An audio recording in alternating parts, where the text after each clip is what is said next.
Second question है बच्चे, what are the nature of partnership. Partnership का नेचर लास्ट ईयर तुम लोगों ने पढ़ा था सोल प्रोप्राइटरशिप,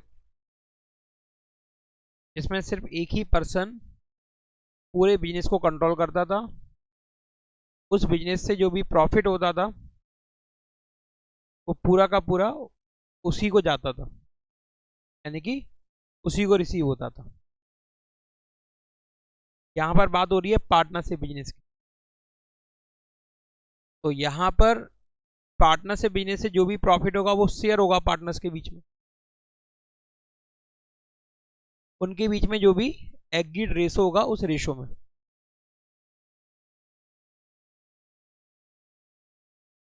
सोल प्रोप्राइटरशिप में आपने देखा कि लीगल पॉइंट ऑफ व्यू से ऑनर और बिजनेस दोनों के बीच में सेपरेट एंटिटी नहीं होती थी। उसी तरह से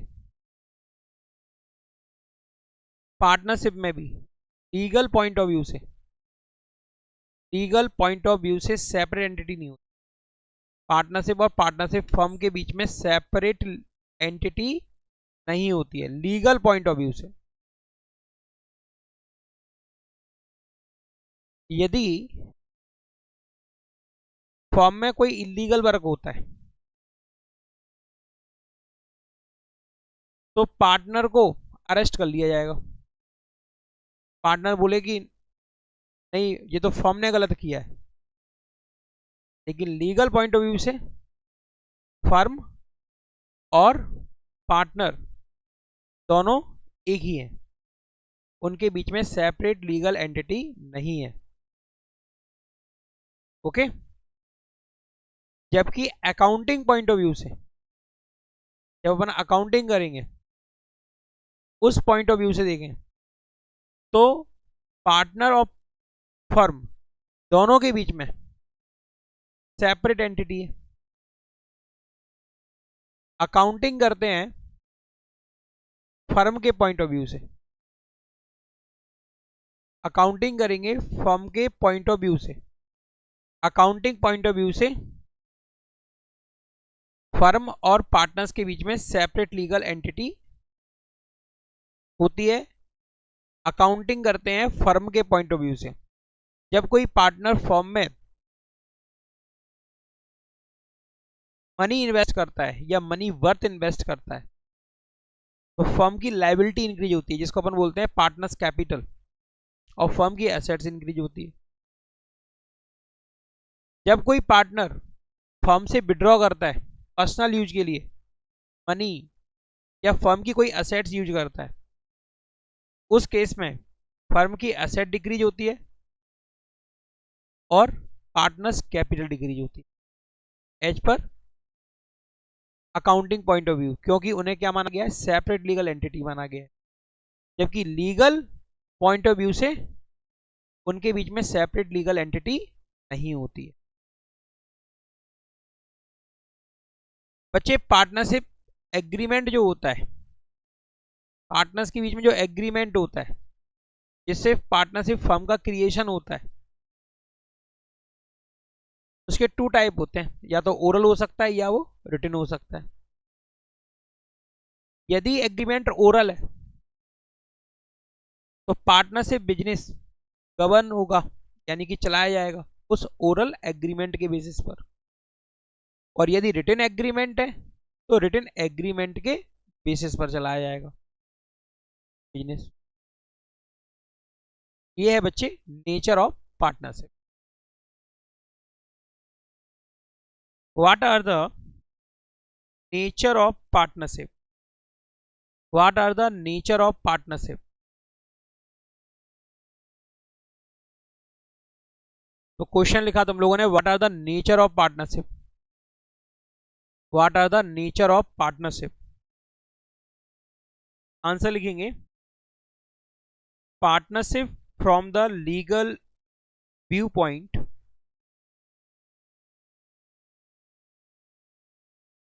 देखिए, partnership from the legal viewpoint is not a separate legal entity, is not a separate legal entity. Legal point of view से पार्टनर्स ऑफ फर्म के बीच में सेपरेट लीगल एंटिटी नहीं होती है. From its partners, from its partners,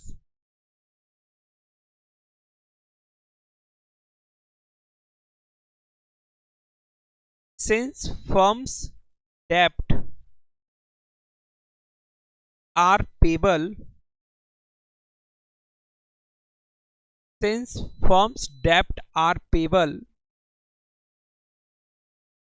from personal assets of the partners, if the firm is unable to repay its liabilities, यदि firm अपनी liabilities को पेमेंट करने में असमर्थ है,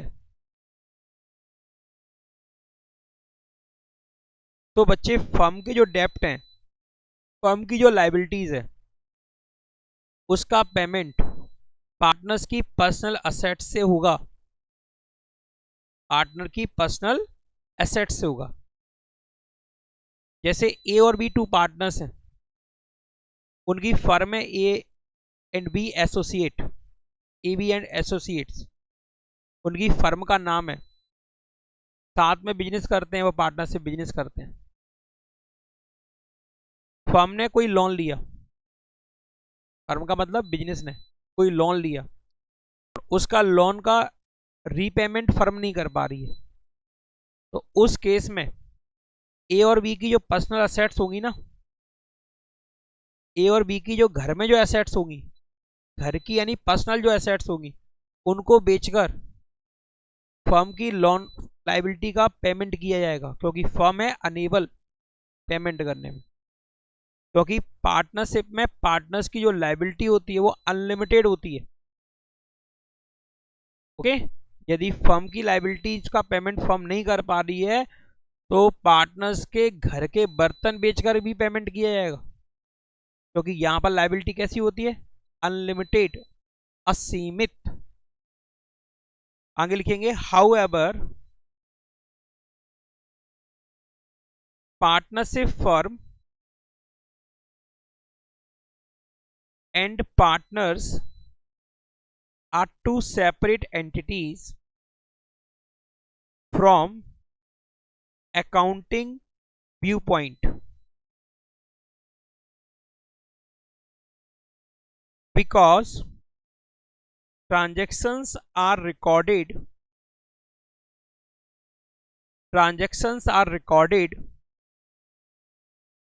in the books of account of the firm from the viewpoint of the firm. जो भी business transactions होंगे वो फर्म के पॉइंट ऑफ व्यू से रिकॉर्ड होंगे, पार्टनर के पॉइंट ऑफ व्यू से रिकॉर्ड नहीं होंगे, फर्म के पॉइंट ऑफ व्यू से रिकॉर्ड होंगे. क्योंकि अकाउंटिंग पॉइंट ऑफ व्यू से पार्टनर और पार्टनरशिप फर्म के बीच में सेपरेट लीगल एंटिटी होती है, जबकि लीगल पॉइंट ऑफ व्यू से सेपरेट लीगल एंटिटी नहीं होती है.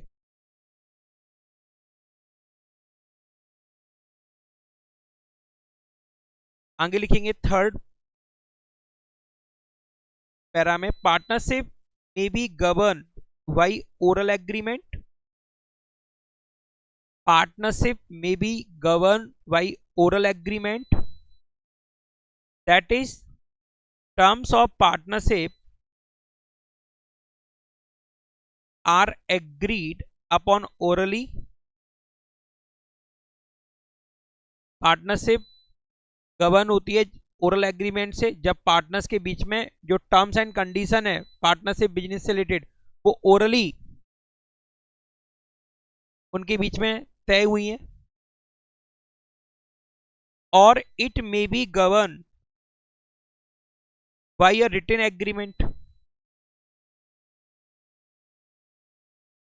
That is terms of partnership, terms of partnership are written down in agreement। और जब टर्म्स एंड कंडीशन को लिख लिया गया है एग्रीमेंट में, पार्टनर्स के बीच में जो एग्रीमेंट हुआ वो रिटन एग्रीमेंट हुआ है, तो जो टर्म्स एंड कंडीशन है वो रिटन में है, तो उस केस में पार्टनरशिप बिजनेस गवर्न होगा उस रिटन एग्रीमेंट के बेसिस पर। और रिटन एग्रीमेंट को आप पार्टनरशिप डीड भी बोलते हैं, रिटन एग्रीमेंट को पार्टनरशिप डीड बोला जाता है। क्वेश्चन नंबर थर्ड है बच्चे, एक्सप्लेन द इसेंशियल फीचर्स और कैरेक्टरिस्टिक्स ऑफ पार्टनरशिप।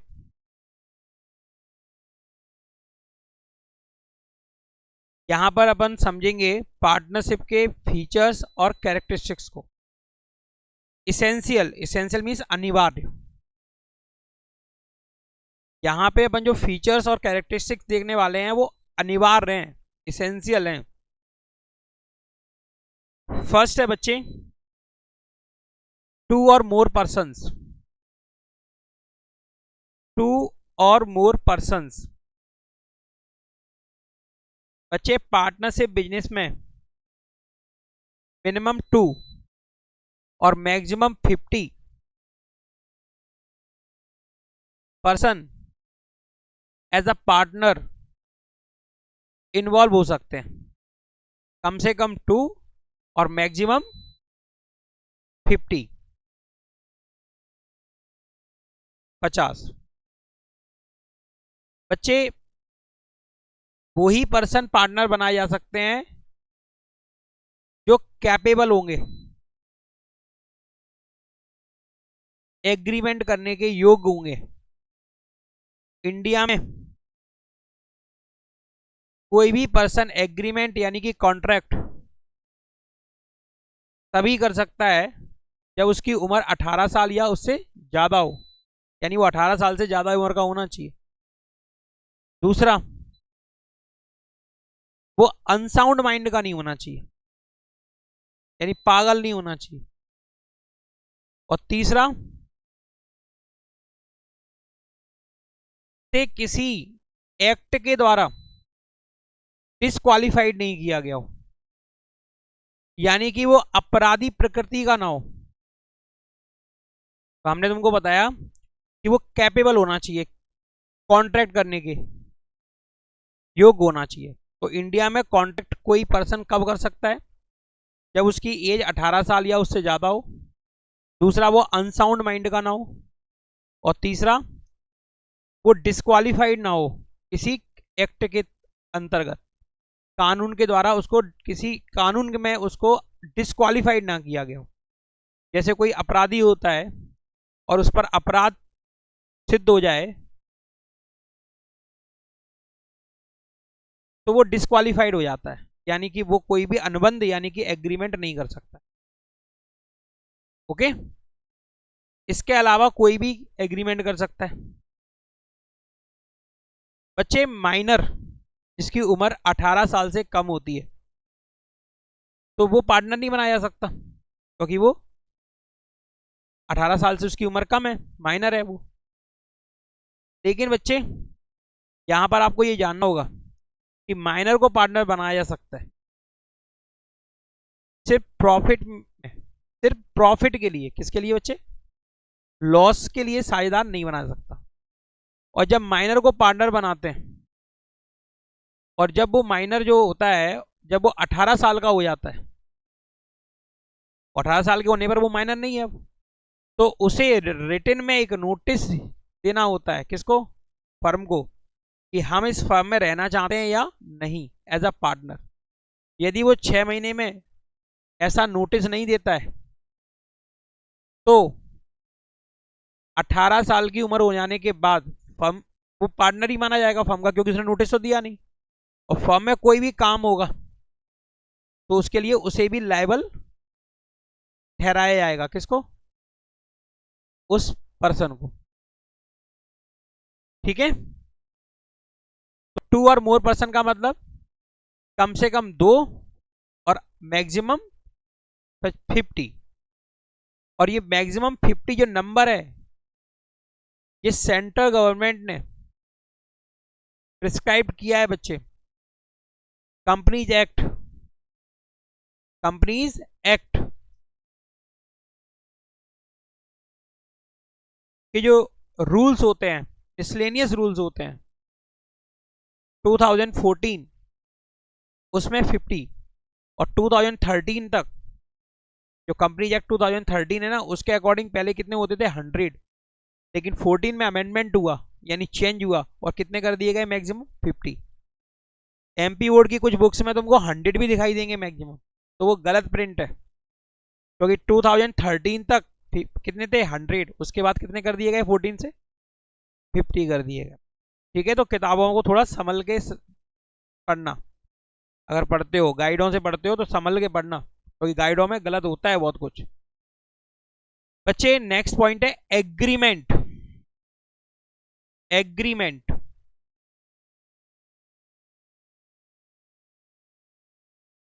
एग्रीमेंट का मतलब होता है समझौता। और बच्चे कोई भी पार्टनरशिप बिजनेस अस्तित्व में यानी कि एग्जिस्टेंस उसका होना तब तय होता है जब एग्रीमेंट होता है। बिना एग्रीमेंट के पार्टनरशिप बिजनेस नहीं हो सकता है, पार्टनरशिप के लिए एग्रीमेंट का होना जरूरी है। अब ये जो एग्रीमेंट है वो ओरल भी हो सकता है और रिटन भी हो सकता है। और रिटन जो, तो बच्चे एग्रीमेंट ओरल भी हो सकता है और रिटन भी हो सकता है, लेकिन रिटन एग्रीमेंट होना बेटर होता है, अच्छा होता है किसके कंपैरिजन में, ओरल एग्रीमेंट के। तुमको पता है क्यों होता है, आगे और भी तुमको डिटेल में बताएंगे क्यों होता है। बच्चे बोल रहे हैं सर ये थ्योरी पढ़ेंगे कि न्यूमेरिकल करेंगे। अरे बेटा ये थ्योरी पहले समझ में आएगी तभी तुम न्यूमेरिकल कर पाओगे।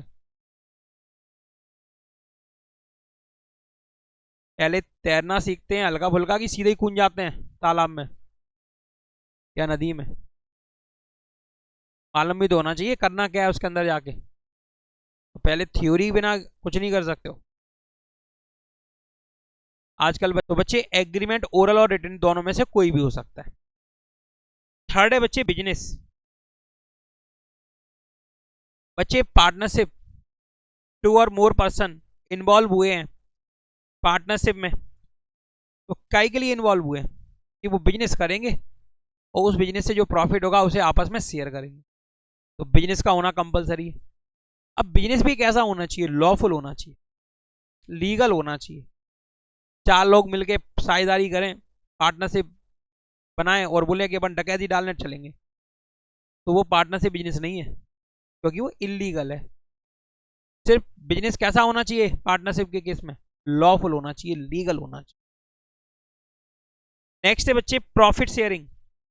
अब बच्चे बिजनेस जो होगा तो बिजनेस के पीछे मोटिव क्या होता है, प्रॉफिट अर्निंग। कोई भी बिजनेस अपन करते हैं तो किस पर्पज से करते हैं, प्रॉफिट के लिए, प्रॉफिट हो।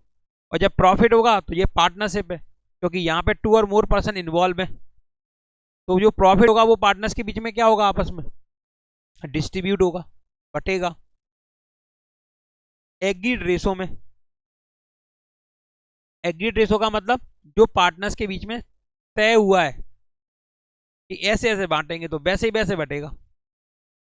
जैसे सपोज ए और बी 2 पार्टनर्स हैं, यस, और इनके बीच में तय हुआ है कि ये प्रॉफिट और लॉस को शेयर किया करेंगे 2:1 में। यानी जो प्रॉफिट होगा उसका 2/3 किसको मिलेगा, ए को, और 1/3 किसको मिलेगा, बी को। सपोज प्रॉफिट 3,000 रुपये हुआ, टोटल प्रॉफिट कितना हुआ, 3,000 रुपये हुआ या 30,000 रुपये हुआ, तो ए का शेयर कितना होगा प्रॉफिट में, 20,000, और बी का शेयर कितना होगा बच्चे, 10,000 रुपये। ये बात समझ में आई। तो प्रॉफिट शेयरिंग होगी, जो भी प्रॉफिट होगा उसको शेयर किया जाएगा पार्टनर्स के बीच में उनके प्रॉफिट शेयरिंग रेशो में। अब प्रॉफिट शेयरिंग रेशो कुछ भी हो सकता है, 2:1 हो सकता है, 3:1 हो सकता है, 1:1 हो सकता है, कुछ भी हो सकता है। प्रॉफिट शेयरिंग रेशो कुछ भी हो सकता है। Okay.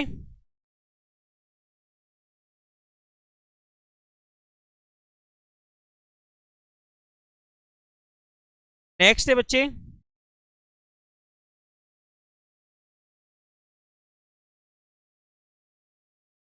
Business can be carried on by all or any of the partners acting for all.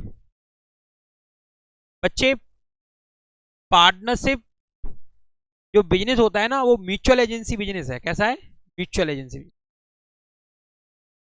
क्योंकि जब पर्सन के बीच में रिलेशन होता है तो वो एक एग्रीमेंट के तहत पार्टनरशिप बिजनेस बनाते हैं।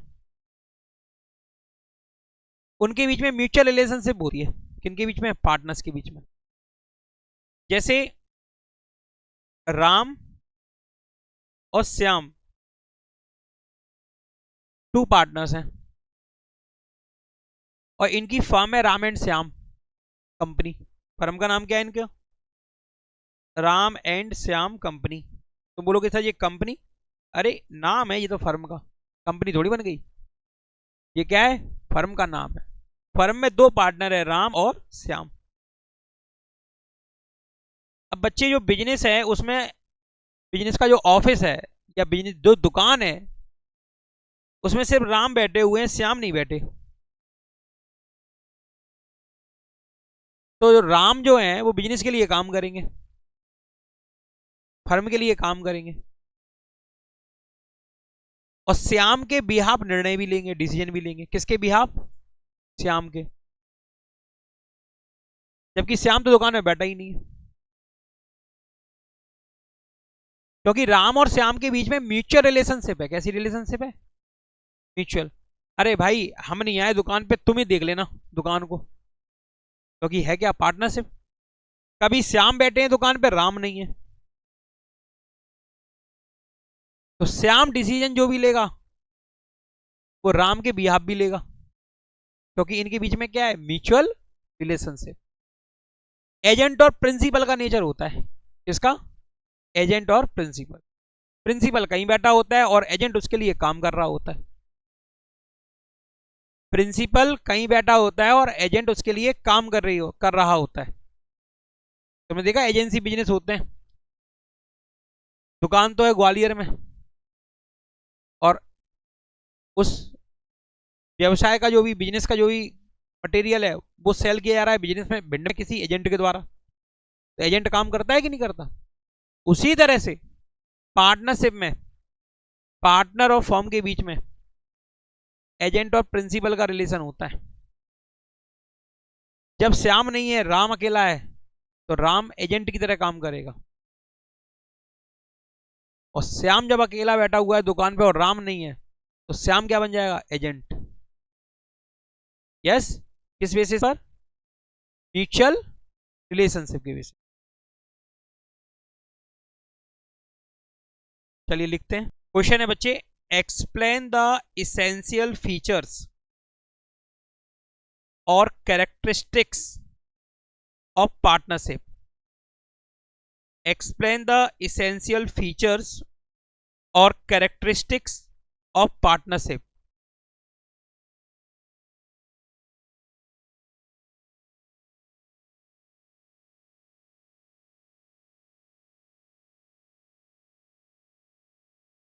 आंसर लिखेंगे, the essential characteristics of partnership are, the essential characteristics of partnership are: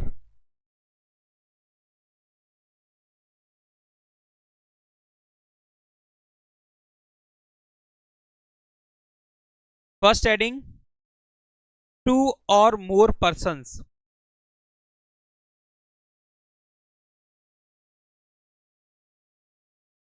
there must be at least two persons to form a partnership.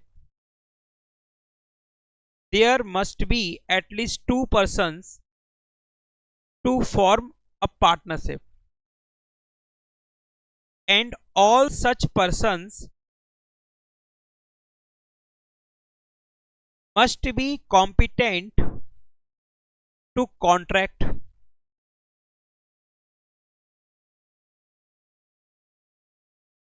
The central government has prescribed maximum number of partners in a firm to be 50 by Rule 10 of the Company's Miscellaneous Rules 2014.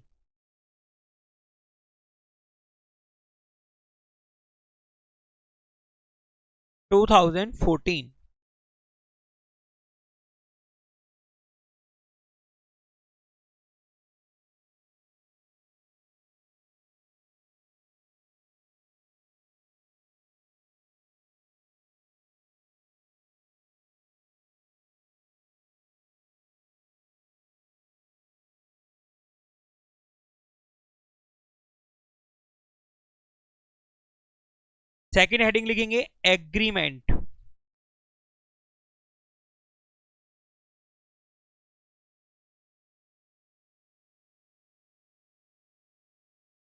Partnership comes into existence by an agreement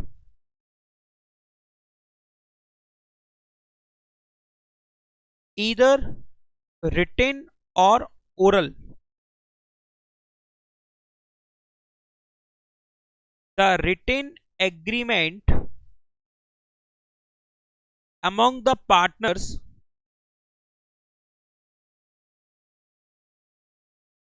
is known as partnership deed.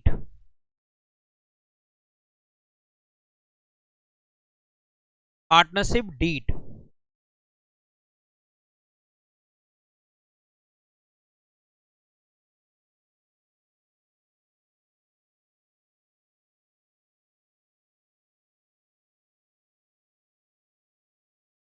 Third heading लिखेंगे business.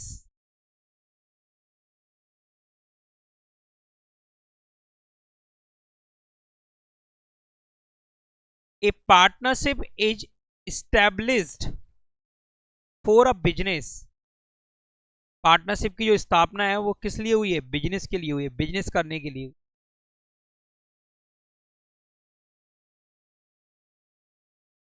Next है profit sharing. Profit sharing, the agreement between among the partners should be to share profits and losses of the business. अब business से profit भी होता है और loss भी होता है। जब प्रॉफिट शेयर होगा तो लॉस भी शेयर होगा।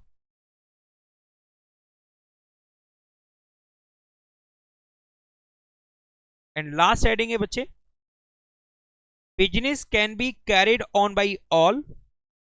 या तो बिजनेस सभी पार्टनर्स मिलकर चलाएंगे, और any of the partners acting for all, और उनमें से कोई एक सभी के लिए बिजनेस चलाएगा। Business of the partnership may be carried on by all the partners or by any of them acting for all the partners.